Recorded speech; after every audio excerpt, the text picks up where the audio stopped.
Hey guys, what's up? Welcome back to the channel, Cynicalex, and they officially dropped the Kang the Conqueror World Boss Legend event. So the details are here. The event is going to be live in just a couple of hours, so I wanted to go through it, talk about all of the rewards and the challenges, give you some tips and advice for that if you're struggling against Kang, and then also talk about the timeline for the rest of this update, because this is a longer update as we suspected. It's a 6-week update, and we actually do have one more mid-month to go. So if you're hoping to get some more information on that, if you're hoping to know when Spider-Gwen is going to be dropping, stick around in the video. So first off, we have the July special event. So this new World Boss Kang the Conqueror event quest, that's a mouthful. It's going to be running from today, the 4th, until the 18th. And you're going to have to complete all of these quests if you want to maximize your rewards. Now, if you were here for when they dropped Ultron, if you were here when they dropped Gore World Boss Legend, this is almost identical. You have a bunch of quests that you can complete on any World Boss Ultimate or Legend, and then you have a few that are available for just the Legend. So just to be clear here, even if you can't beat World Boss Legend, you can still take advantage of 1, 2, 3, 4, 5 of the quests. And those 5 quests are still going to get you about 150 tokens. So you can still get half of the tokens, even if you are a day 1 player. Like, even if you start playing the game right now, today, you can still get 150 of the tokens, because it's just beating World Boss Ultimate. And years ago, I took free-to-play accounts to World Boss Ultimate on day 1. It's not difficult at all. It's probably even easier now. So, yeah, you don't have to clear World Boss Legend to do all of these 5 down here at the bottom. The top 5, though, you do have to clear World Boss Legends, and they're very specific about it. You have to clear Null once, Mephisto once, Kang once, and then any boss within 120 seconds. And that 120 seconds equates to 2 minutes. If you've done any of the 100-second challenges on Stage 9, this should be easy peasy breezy for you.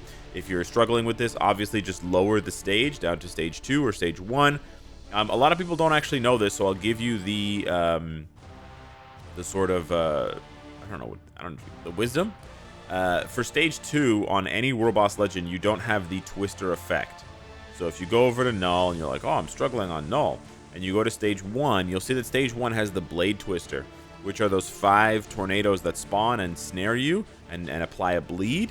That can be very annoying. So if you just go to Stage 2, which does increase the boss's HP, yes, by a little bit, but instead of the Blade Twister, it now changes to Purifying Wind, which is just those lines with the spears that can periodically, if they hit you, they debuff you. They strip all of your buffs. So yeah, Purifying Wind is way easier to dodge, and it's way less punishing of an effect than Blade Twister. So a lot of players will just push to Stage 2 for all of the World Boss Legends, and then just grind Stage 2. So if you're wondering why people do that, even though it's technically a little bit harder because it's a little bit more HP, it's kind of not harder because of the stage effect, the stage hazard being changed. So yeah, in total, you can farm 300 Kang the Conqueror tokens. Now, there is the ability to get an extra 200 Kang tokens, because, of course, they got to do it for the whales. So there is a Kang the Conqueror Legend token pack, which gives you a decent number of crystals, I would say, for the price, and 100 tokens, and you can buy that twice. So in total, the maximum amount of tokens you can get if you want to spend money is 500 tokens. You can get 300 from the event and 200 from spending money. I'm not saying you should spend money. I'm just clarifying it's 300 base tokens for anybody who plays, and then it's an extra 200 if you want to go ahead and splash some cash in the shop. And then what do you get? So here's where it gets interesting. We have some tier 3 materials here, no tier 4 materials, which is sad. You have a 4-star and 5-star artifact chest. You cannot pick up both of these chests unless you spend money, because of course 100 plus 250 is 350. So you have to make a decision. Are you going to get the 5-star chest and then get maybe 5 of the Kang chests, or are you going to get the 4-star chest and a tier 3 material and whatever? Anywho, what's more interesting, I would say, is what artifacts are available in the 4 and 5-star chests. So in order to figure that out, we actually have to go and check out what's in the Kang the Conqueror chest. The Kang the Conqueror chest is kind of like an RNG grab bag. You have a chance to get one of the following items. Now, here is where there is a chance, and I want to stress chance, to get some tier 4 materials. You can get 25 or 50 Soul of the Faltine, Life Seed, and Carbonadium. You could also get some Celestial Essence. Anywho, there's also some tier 3 materials, some tier 2 materials, some kind of booby prizes. And then you have a bunch, you have a few, I should say, you have a very limited selection of 6-star artifacts. Only from Kraven to Sabretooth. So, in my opinion, these are some of the worst artifacts we've seen for characters that are either weak, like Rocket or Nebula, or characters that don't really need the artifact for what they're going to be used for, like Spider-Woman, who's going to be used as a support, so buffing her damage doesn't really matter, or artifacts that we've gotten recently for free, like Star-Lords in the personal vault. Again, a bunch of crap ones like Kraven's artifact sucks, Rhino and Lizard characters obviously suck, Squirrel Girl's artifact sucks if you didn't buy her limited time paywall uniform. So yeah, literally there's like 2 good artifacts in this list. I have to say, like, Sabretooth's artifact is obviously very good because it is the immortality one. And then you got to make a really good argument for somebody like Mantis or Groot, or maybe Spot, or maybe Miguel. But otherwise, I mean, I guess, of course, if you have a 4-star Star-Lord tier 4 and you have his 4-star artifact, of course, getting his 6-star artifact would be fantastic. But the upgrade from a 4 to 6-star artifact for Star-Lord is only really relevant if you are really into ABL or you have him at tier 4, because at tier 4, those percentages, right, on the additional stat based on instinct, that goes way up, right? So, like, you know, just give you guys a quick example here. If we go over to my Star-Lord, who is not tier 4 and probably won't be for the time being, I'm getting whatever stats he's getting, blah, blah, blah. Decreased damage, increased damage. So the one at the bottom that my camera is blocking, that's the one that's really important. It's increased damage to alien characters by 15%, and an additional 0.3 of total instinct. So that 0.3 of total instinct doesn't really matter at tier 3 level 80, because as you can see, I've got just a paltry amount of instinct, 1219. But we know when you get a character to tier 4, that 1200 is going to jump up to something like 3000 or possibly even 4000. So that number becomes that 0.3, that 0.5, whatever, becomes meaningful, right? In the sense of actually being a number that matters. So if you take a look at Star-Lord's artifact at 6 stars, that 0.3 moves up. Not only does the 15% jump up to 25, which is great, but that 0.3 goes up to 0.5. And that is a big difference, right? That is a big, big difference when you have the character at tier 4 specifically. So yeah, only really matters if you have the character at tier 4. However, here's where it gets kind of shitty. If you read the fine print here, Dimension Chest 4-star and 5-star are the same as the Kang the Conqueror Legend chests. When I read this, it kind of hurt. So you cannot get any artifact in these chests. You can only get from Kraven to Sabretooth. I cannot stress how I genuinely am stumbling over my words here, because I cannot stress how bad these 2 chests are. They are horrendous. If you spend 100 Kang tokens that you bought for $20 and you get a fucking 4-star Rhino artifact, that's pain like I've never imagined. That is some serious pain. So my suggestion to you, if you haven't already made up your mind, is to just use your tokens on the Kang the Conqueror Legend chests. I know it's really boring, and I know some people are going to disagree with me and still go for the 4-star chest or the 5-star chest or whatever, but it's really, in my opinion, it's not worth it at all. It's because look, the best artifact from the chest is Star-Lord, and you already got Star-Lord for free. So really, right, you're going to spend the lion's share of your tokens for a chance to get his artifact 5 stars, or to get some other. There's just so many booby prizes here. Scorpion, right? Nebula, Rocket. Like, just half of these artifacts are terrible. It's like a 50-50 chance to just get nothing, bubkiss.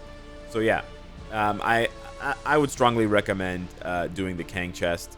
Otherwise, I would recommend just taking it really boring, really, guaranteed, and going for like some tier 3 materials, something like that. But yeah, that's the quest. That's the event.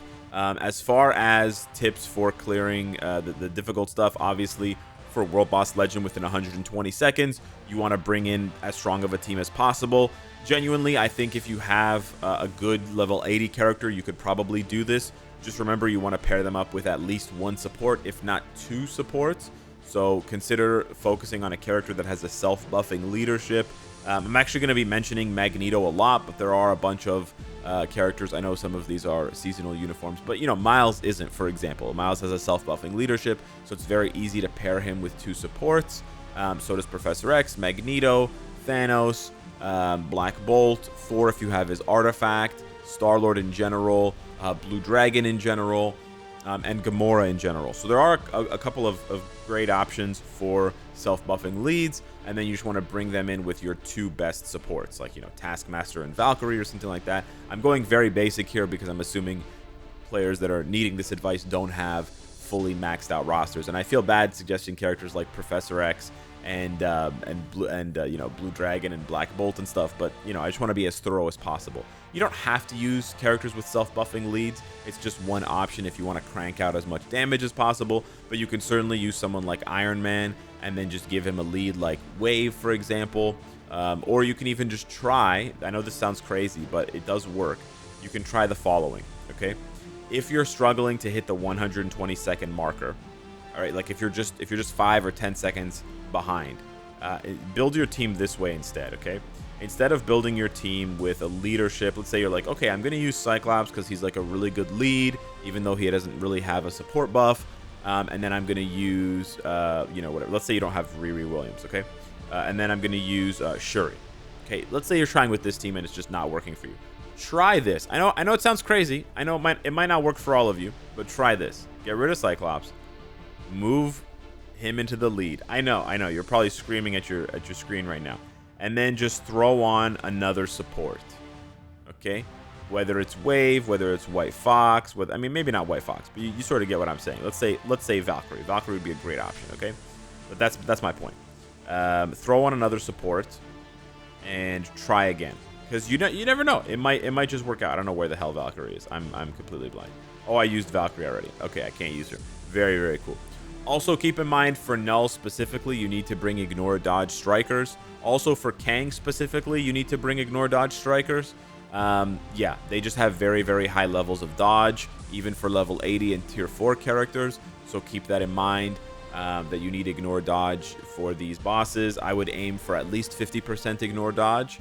And then if you can go up to 100% Ignore Dodge without sacrificing too much of your damage, that will also help out quite a bit.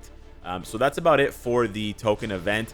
As far as the calendar for the rest of this update, because we still do not have a uniform collection, and that's really the big context clue for this update not being finished yet, right? Because the last uniform event we got was the Guardians of the Galaxy, right? We don't have any for Spider-Verse, Across the Spider-Verse.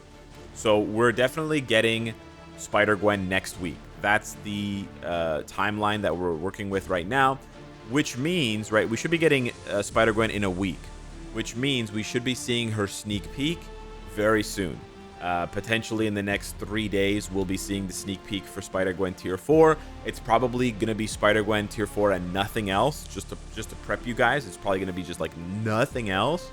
And then, yeah, she's gonna land in the game with a Tier 4 and a brand new uniform. I'm excited for her anyways, because it might be the first Tier 4 female character that I do since Jean. But we'll have to wait and see. Anywho, hit me up in the comments down below. Let me know what you think of the Kang event. Thanks for watching. Smash the like button. Good luck on your chests, and I'll see you in the next one. Take care.